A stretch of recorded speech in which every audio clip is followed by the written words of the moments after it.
Hey guys, welcome back. In today's video, we are gonna describe in further detail the two measures of center that we will use. So here they are. We are either gonna describe a distribution using a mean or a median. So the symbol for mean for now for us is gonna be X bar, X with a little bar on top, and then median is just a capital M. So I'll walk you through how to find those real quick. I know it's not too confusing or anything. So I've got this data set here. The individual X observations are 1, 3, 5, 7, and 9, and the number of observations is 5.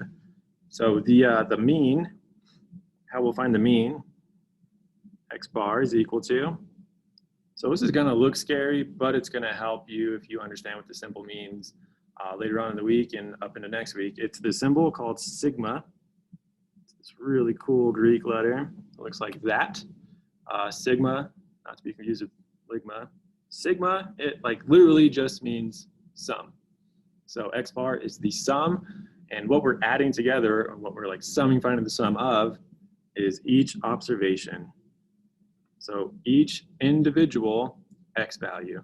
So we're gonna find the sum of 1, 3, 5, 7, and 9, and then just divide by the number of observations. So if we do this longhand, it'll look like this: 1 plus 3 plus 5 plus 7 plus 9, all divided by 5. Okay, so we add these things together: 1, 3, 4, 9, 16, so that's 25, divided by our number of observations, which is 5. And so our mean, our X bar, is equal to 5.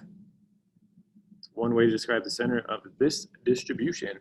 The median, not really a formula for it. The median is literally just the middle number. The median is the middle number, which is, it matters actually that your data set is either in ascending or descending order. Like if I would have went 1, 9, 7, 5, 3, I would need to rearrange those first and put them into ascending order. So just for ease of use for the video, I just got them in ascending order already.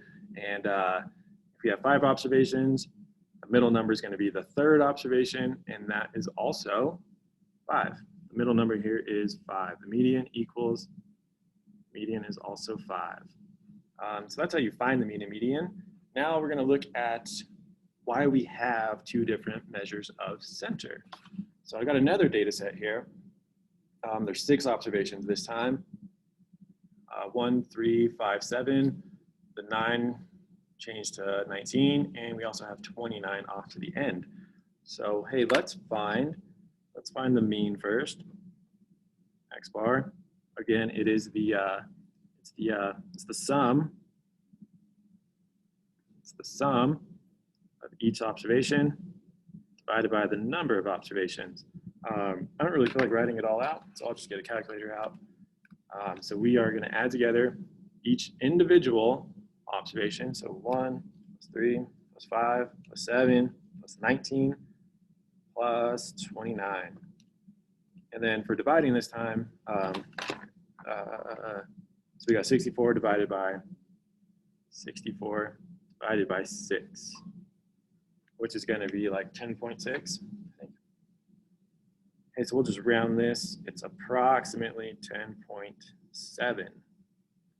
Okay, now the median, it's going to require just a little bit more work this time. The median, since we have an even amount of observations, 1, 2, 3, the middle number would be somewhere right here, because we have 3 on this side of it. So the median, it's going to fall right here. It's going to fall in between our data set. And again, that's because we have an even number of observations. So anytime this happens, we still want it to be in ascending order, but instead of just having a value there, you need to find the average of these two values. So the median is going to be 5 plus 7 divided by 2. The median on this data set is 6. Okay, so we need to talk about this real quick. There is a discrepancy here.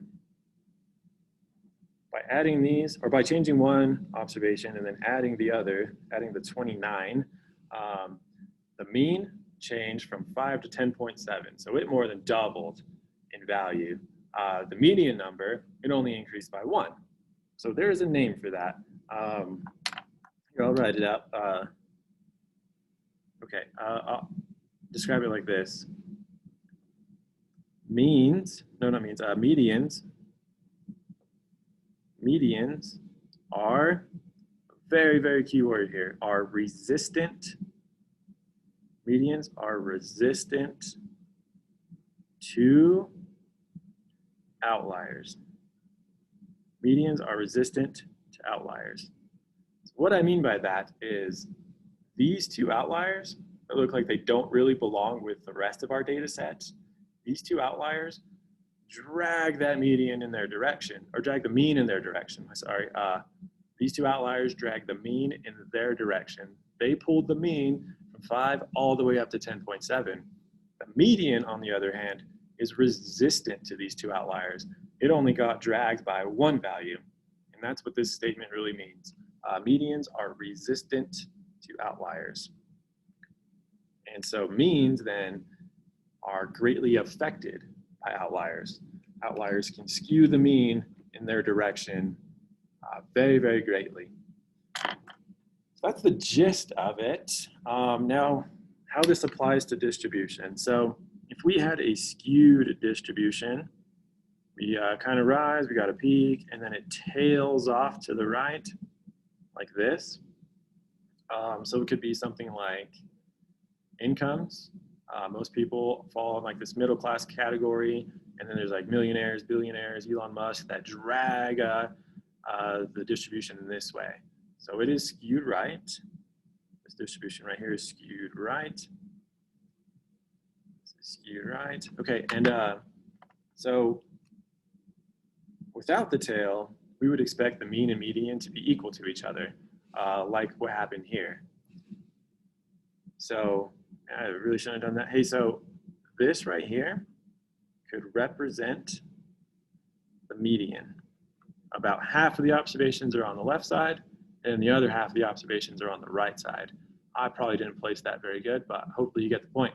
Hey, so the mean, these millionaire, billionaire, Bill Gatesy type people are going to take the mean from this peak and drag it their direction. So the mean is probably actually going to be more around here. Okay. Again, if it was fairly symmetric, something like this, where there's not a discernible tail, the mean and the median are going to be right around the same spot. The x-bar and the median will probably be very, very close to each other. I suppose I can draw one more picture for you up here, maybe if it was skewed to the left. So kind of like percentage for grades. I'll have a lot of students getting like 95% on quizzes, a lot's getting like 90s and 85s, and very few start to fail those things. And so that's skewed to the left. People that like don't show up and get a 0% on a test. So again, the median is going to be pretty close to the peak. I would say maybe around right here. We've got half of the data on the left and then half of the data on the right.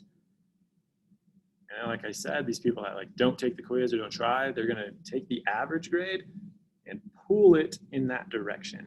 So the mean would probably be more like over here.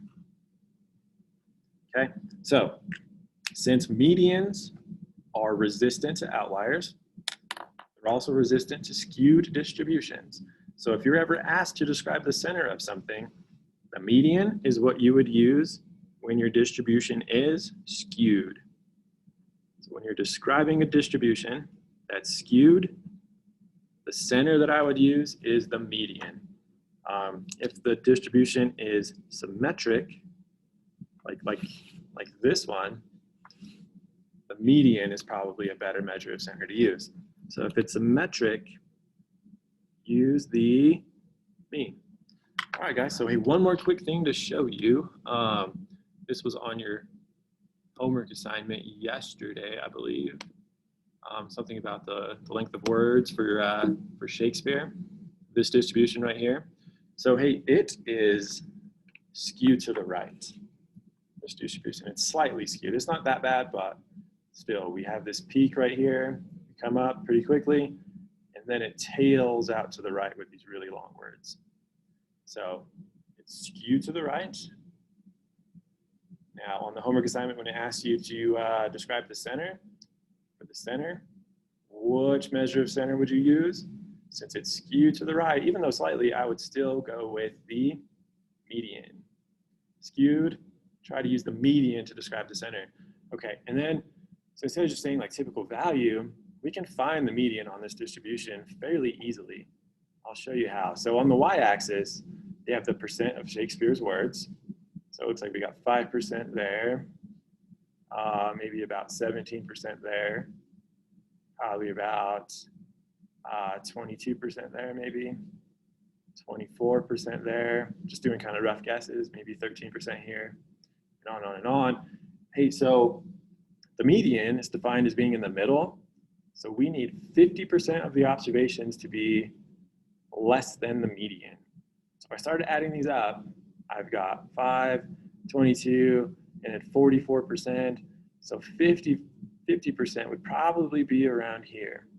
Median's probably going to be around here, which correlates to or is associated relation with a length of word of about between 3 and 4.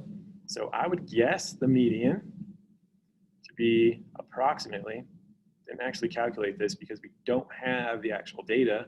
All we have is the distribution. The median is approximately like 3.7. If I chose 3.7 for my median for length of words, I think that's going to get you pretty close to having 50% below that amount and then 50% above that amount. Okay, so that is definitely all I wanted to talk about in this video. You'll pick out measures of center in your assignment and probably try to find some using histograms. And hey, that's it. So thanks for watching, guys. See y'all in class.